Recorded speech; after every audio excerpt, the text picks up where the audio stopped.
परम पूज्य आचार्य श्री अभिनंदन साले जी महाराज की, परम पूज्य आचार्य गुरुदेव सुंदर साले जी महाराज की, गुरुदेव समंत भद्र स्वामी की जय।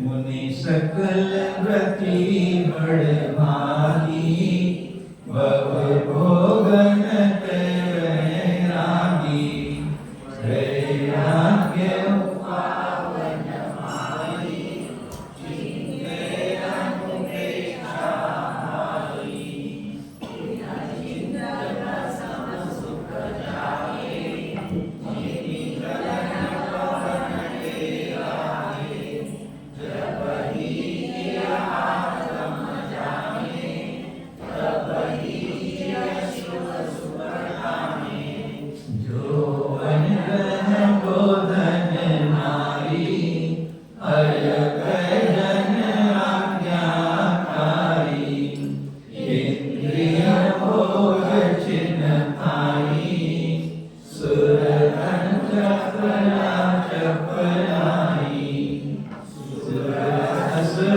कलादीप देते, मृग जो हरि काल गले थे, मणि मंत्र तंत्र बहु होई, मरते न बचावे कोई, जहु गति दुख जीव भरे हैं, परिवर्तन पंच करे हैं, सब विधि संसार का सारा, यानी सुख नाही लगारा, शुभ अशुभ कर्म फल जेते, होए जिय एक ही तेते, सुख तारा होए नसीरी, सब सारत के है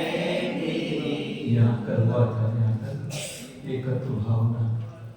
ये जीव इस संसार में अकेला भटकता हुआ अपने किए हुए पुण्य पाप रूप कर्मों का फल शुभ अशुभ रूप स्वयं ही भोगता है। इसमें कोई भी जो साथी दिखाई दे रहे हैं उसमें कोई भी पार्टनर नहीं होता, कोई भी साझा नहीं करता, उसमें स्वयं को ही अपने कर्मों का फल भोगना पड़ता है। भोग ही रहा है ये जीव। इतना अनंत काल बीत गया है पर इस जीव को समझ में नहीं आ रही बात कि मैं अपने कर्मों को कैसे भोग रहा हूं और कब तक भोगता रहूंगा।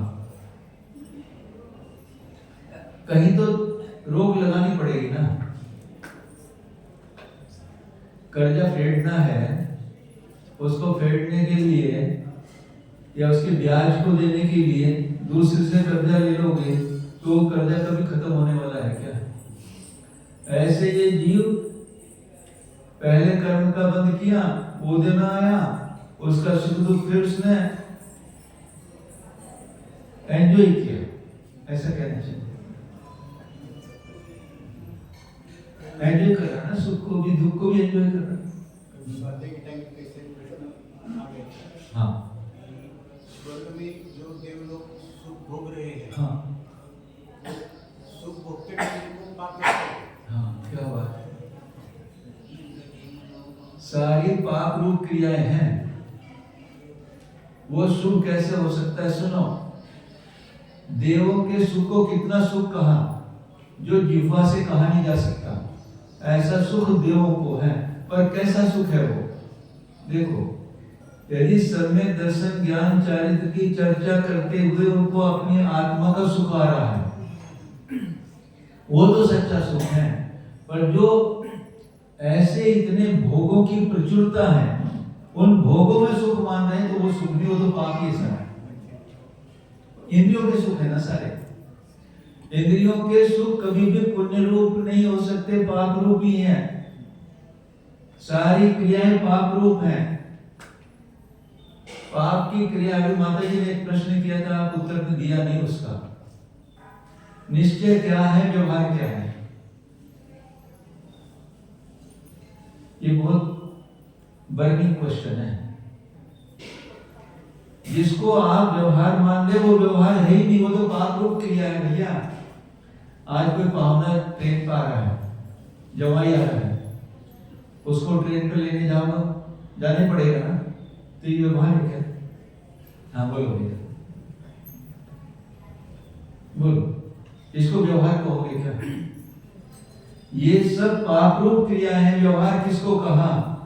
निश्चय की अपेक्षा व्यवहार किसको कहा? जब ये मुनिराज या ये जीव शुद्धोपयोग की भूमिका में स्थिर अधिक देर नहीं रह सकता,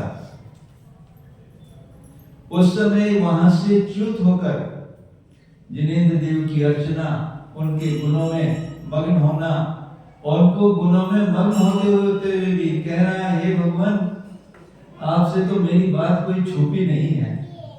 मैं अपने पिछले कितने मैंने कष्ट उठाए हैं, आपसे तो कुछ नहीं छुपा हुआ है। रोता है, उनके सामने आंखों में आंसू आ जाते हैं।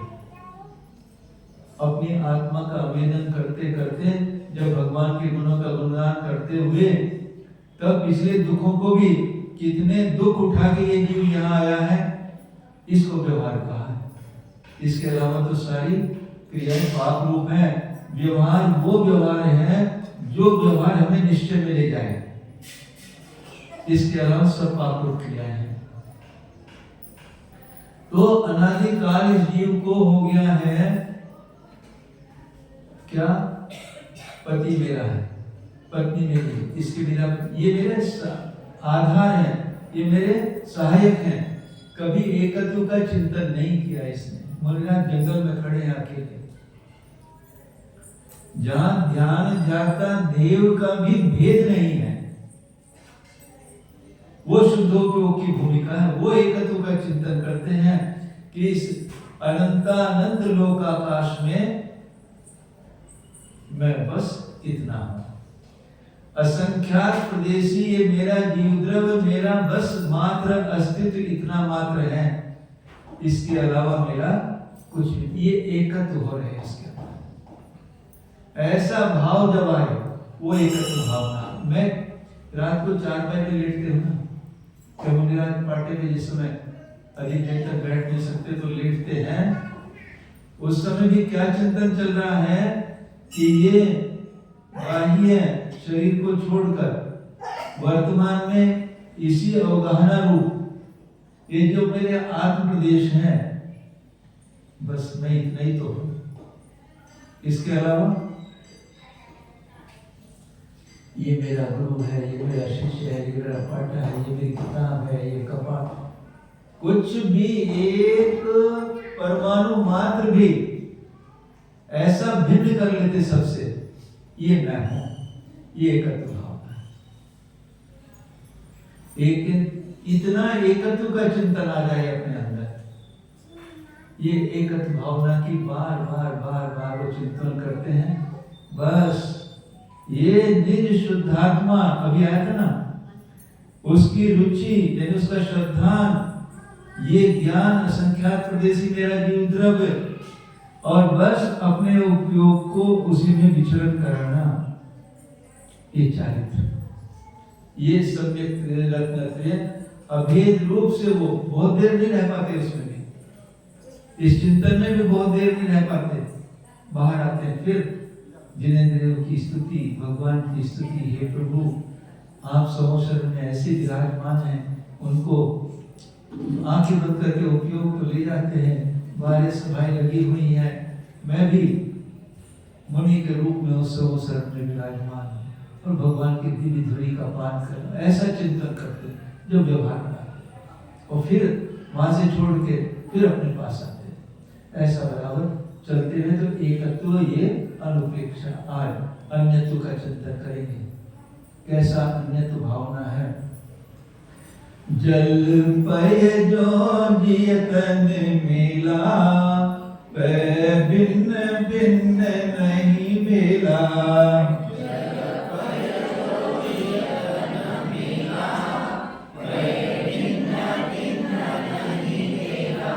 क्यों प्रकट जुदे धन धामा, क्यों है एक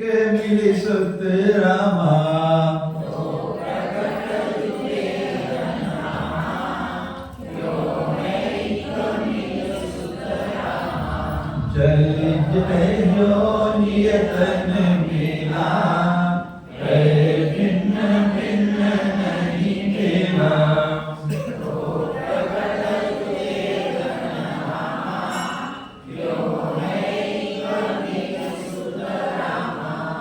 पढ़ो भैया, पीछे बैठे हो ना, पढ़ो।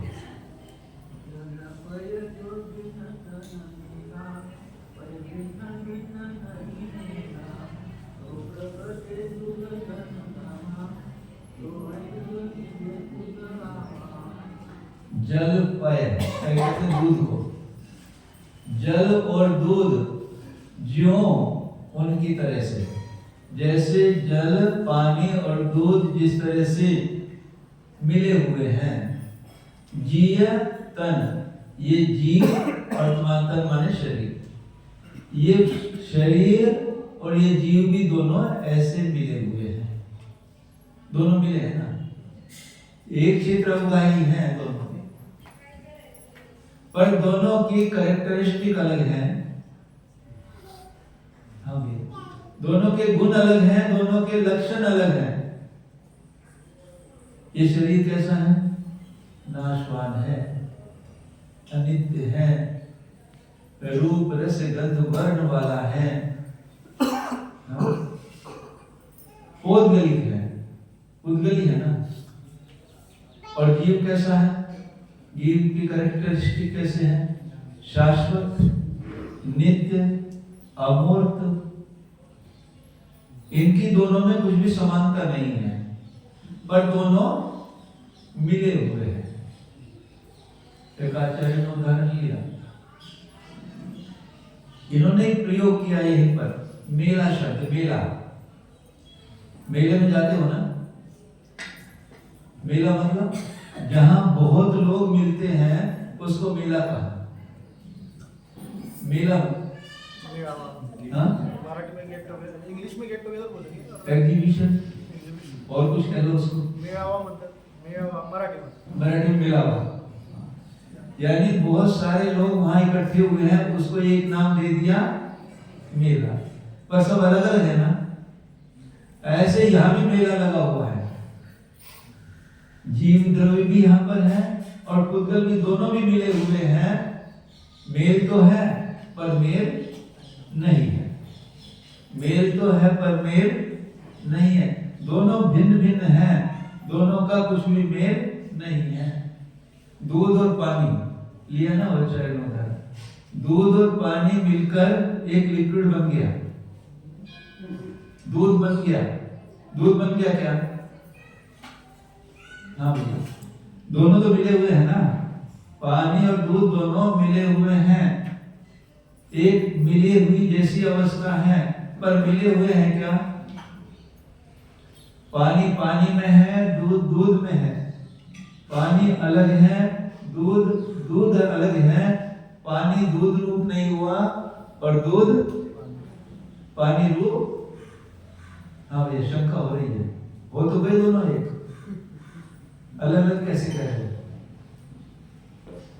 नहीं, ऐसे जैसे वे एक नहीं दिखाई, एक दिखाई दे रहे, ऐसे ये जीव और पुद्गल भी आपको एक नजर आ रहा है। इसी को मान रहे हैं यही मैं हूं। जैसे दूध और पानी को मिले हुए दूध मान रहे हो, ऐसे शरीर को और आत्मा को मिला हुआ आप एक मान रहे हो कि यही मैं हूं। ऐसा नहीं है, मिले हुए तो हैं दोनों, एक क्षेत्र उदाही तो हैं, पर दोनों अलग अलग हैं। शरीर अलग है, जीव अलग है।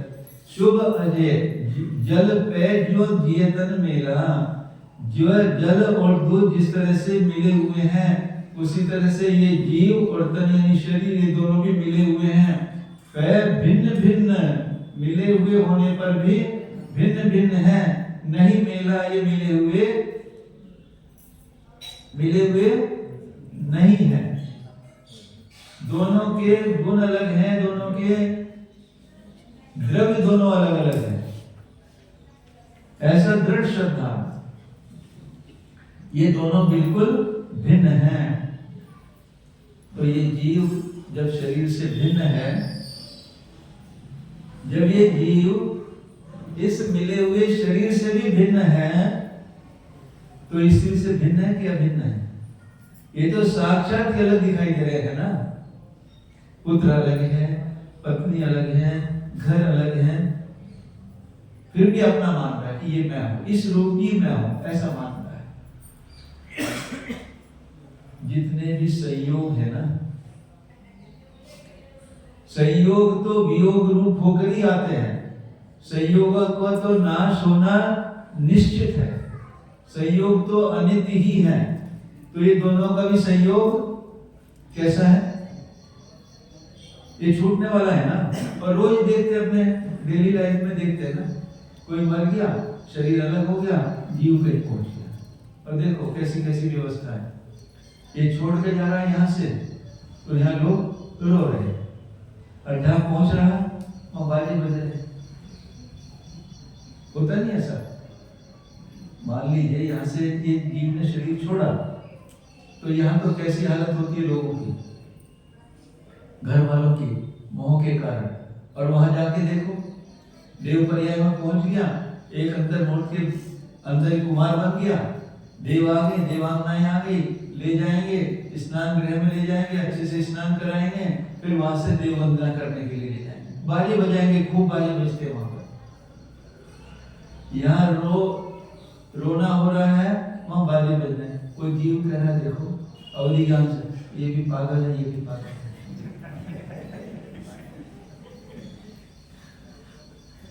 ये भी मोह के कारण रो रहे हैं, और ये भी मोह के कारण बाजे बजा रहे हैं। मैं तो जो हूं वही हूं, ये जो कर रहे हैं सब मोह के कारण कर रहे हैं। आचार्य कहते हैं कि ये दोनों शरीर और ये जीव भिन्न हैं। जब ये शरीर से मेरा संबंध नहीं है, तो ये घर वालों से मेरा संबंध कैसे हो सकता है? ऐसे चिंतन आता है क्या कभी? आचार्य अभिद्य जीवबंध ने लिखा है, वो समाधि में, यस्यास्ति नित्यं वक्षासि साधं तस्यास्ति किं पुत्र कलत्र मित्रे। जिसका इस शरीर से भी कोई संबंध नहीं है, उनका स्त्री पुत्र मित्रों से संबंध कैसे हो सकता है? आप मुझे जानते हो क्या अनु भैया?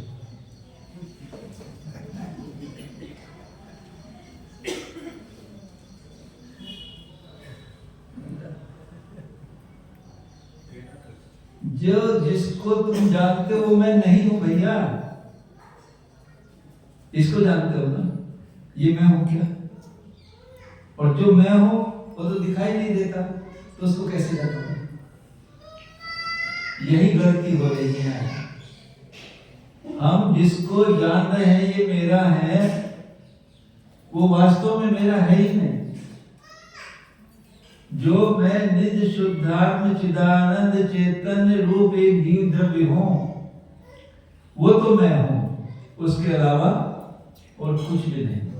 और उसी को हम जान रहे कि ये मैं हूं या मेरे रूप है। आचार्य कहते हैं नहीं, ये मेरे तीन काल में भी नहीं हो सकते, इनकी सत्ता भिन्न है। हम ये स्वरूप सत्ता, मेरे जीव द्रव्य की स्वरूप सत्ता अलग है, और इस पुद्गल द्रव्य की स्वरूप सत्ता ये एक ही, दोनों की एक में एक होने पर भी मेरे जीव द्रव्य की सत्ता अलग है, और मेरे जीव द्रव्य में भी माता जी प्रत्येक गुण की स्वरूप सत्ता अलग अलग है।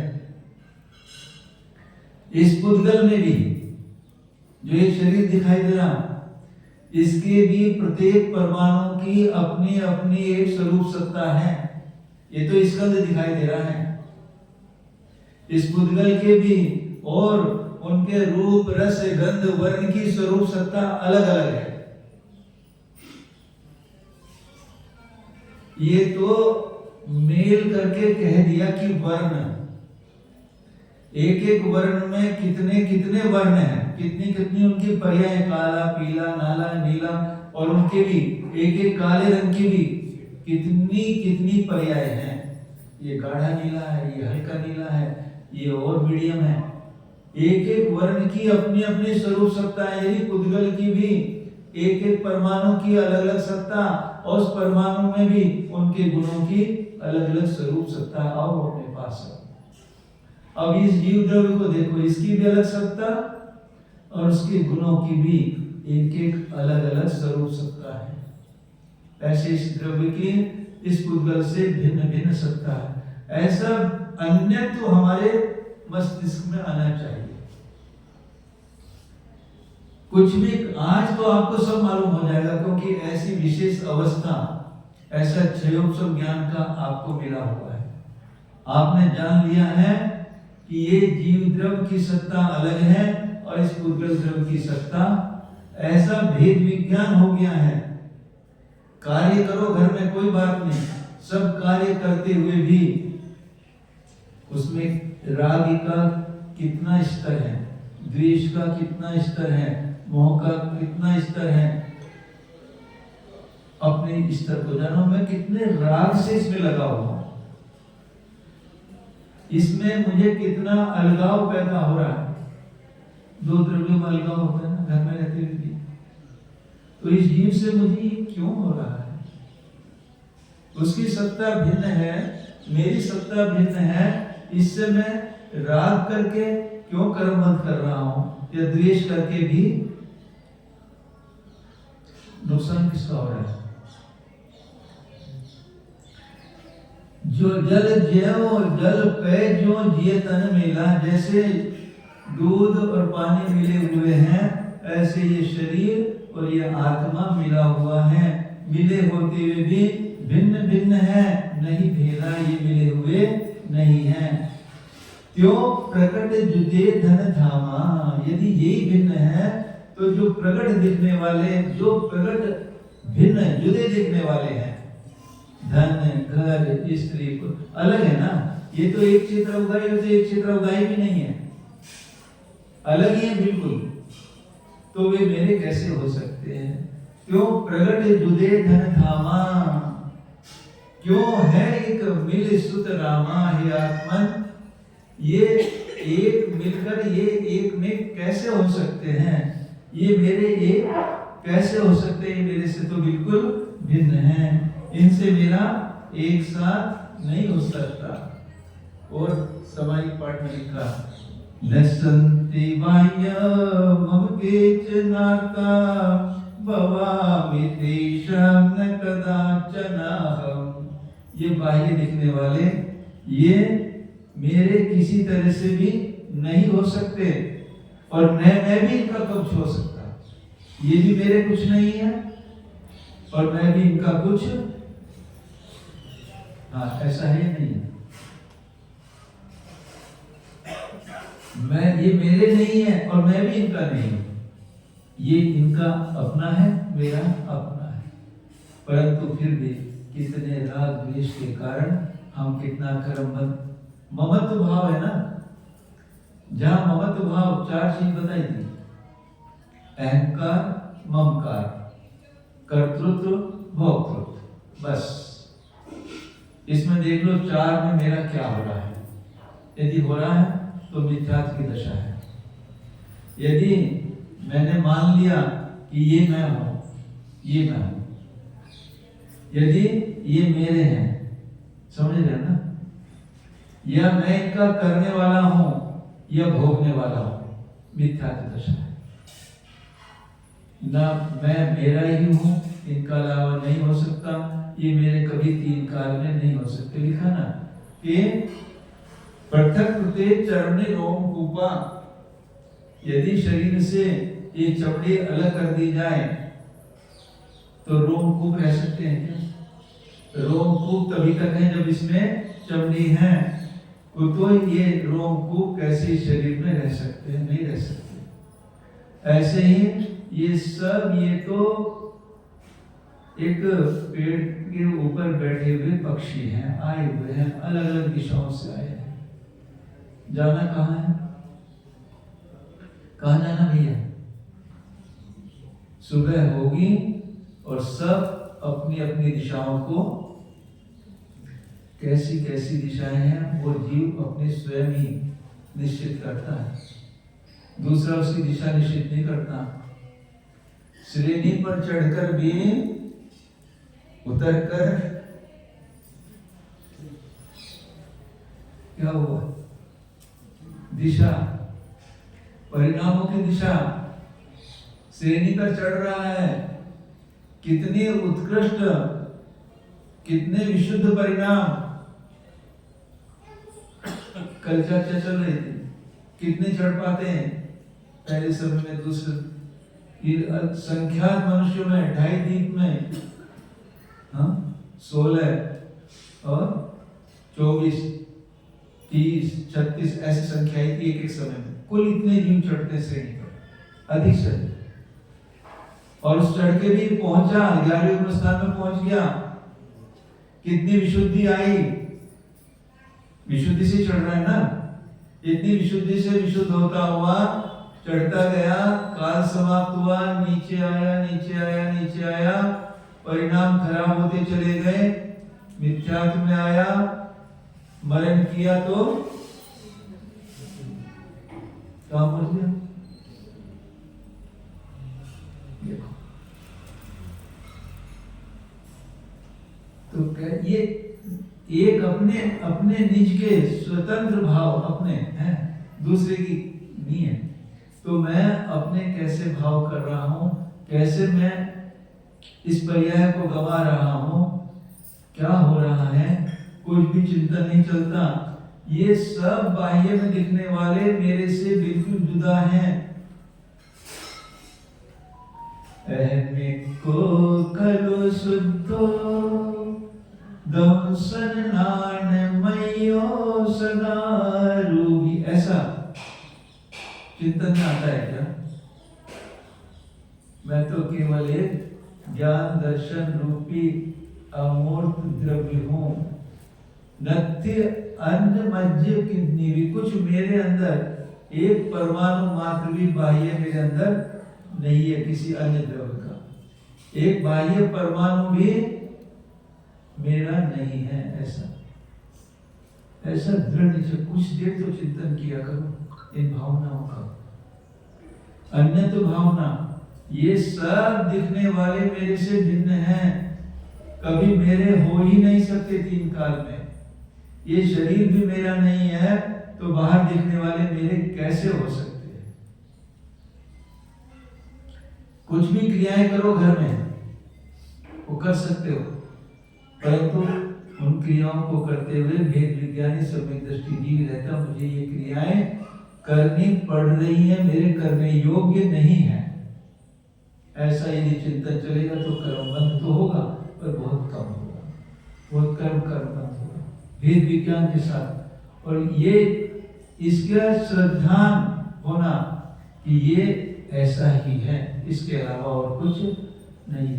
तो ये अन्यत्व भावना बता रही है कि जब ये शरीर भी मेरा नहीं है, तो बाहर दिखने वाले स्त्री पुत्र मित्र आदि ये 3 काल में भी मेरे कैसे हो सकते? मैं तो मात्र असंख्यात प्रदेशी एक जीव द्रव्य मात्र हूँ, इसके अलावा कुछ भी नहीं हो।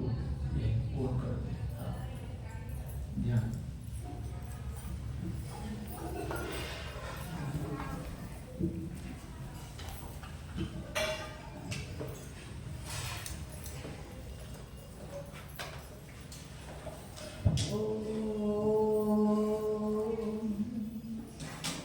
सावधान, ज्याला हा जाणणारा मी चैतन्यमयच आहे।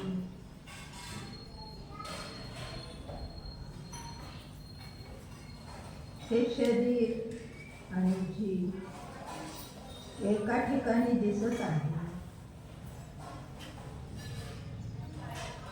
परंतु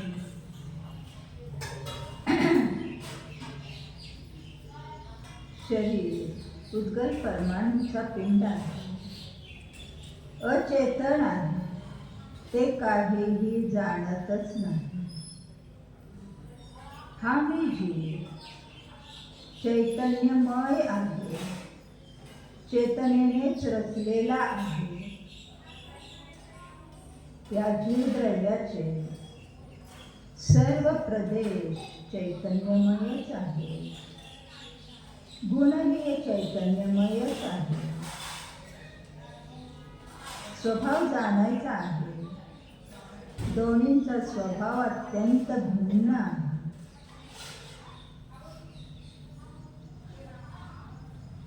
उद्गत द्रव्याचे शरीराचे परमाणू या चेतनेपासून अत्यंत भिन्नच आहे. ते कधीही चैतन्यमय होतच नाही. आणि हा मी जीव देखील कधीच अचेतन होतच नाही. दोन्हीमध्येही उत्पाद वे द्रव्यता चालूच आहे. परंतु ती उद्गल रूपानेच उत्पाद वे होत आहे आणि परमाणू रूपाने ध्रुव स्वरूपानेच राहत आहे. या माझ्या जीवद्रव्यामध्येही उत्पाद वे होतच आहे. तोही उत्पाद जो होतो आहे तो चेतनेचा चेतन रूपच होतो आहे. व्यय ही चेतन रूपानेच होत आहे आणि ध्रुव रूपाने ही चेतनता कायमच आहे. जाणा निज द्रव्याला स्वलक्षणाने भिन्न जाणा. या दिसणाऱ्या सर्व मूर्तिक द्रव्यापासून या मी अत्यंत भिन्नच आहे. हे मूर्तिक द्रव्य माझ्या ज्ञानाचे ज्ञेय आहे. मी तर जाणणारा त्रिकाली आदि मध्य अंत रहित अनादि अनंत शाश्वत शुद्ध जीव द्रव्य आहे. चैतन्यमय जीव द्रव्य आहे. जाणा निज आत्मस्वरूपाची प्रतीती करा. याचा निर्णय केला तर बाह्य अचेतनेमध्ये हा मी आकर्षित होणारच नाही. त्याकडे दृष्टी हे तर दुःखाचेच कारण आहे. निज आत्मतत्वाकडे दृष्टी हे परमसुखाचे कारण आहे. याचा निर्णय आपल्या ज्ञानात करायचा आहे तरच सम्यत्वाची प्राप्ती होणार आहे. तेव्हा जाणायचे आहे मी काय करतो आहे याकडे आपली दृष्टी द्या. हा मी चैतन्य रत्नाकर आहे.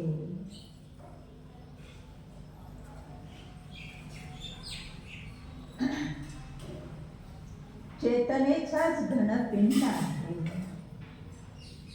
जाणा यामध्ये या अचेतन द्रव्याचा प्रवेशच नाही. असा हा मी परमशुद्ध जीव आहे. जाणा या परद्रव्यात संबंधीचा मोह दूर करण्याचा एकच उपाय हा मी चैतन जीव राजा परम निर्मोह स्वभावीच आहे. को खलु शुद्धो निर्ममो ज्ञानदंशन समगो तम मिठिदो तच्चित्ते सविदे खयं निर्मोह स्वभावी दर्शन ज्ञान चारित्र्यानेच रचलेला एक ज्ञानमय जीव आहे. नित्य निरंजन स्वभावीच आहे. परम पवित्र स्वरूपो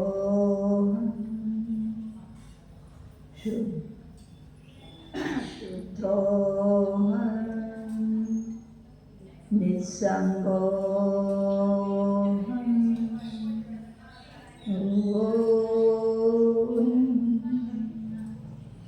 नमः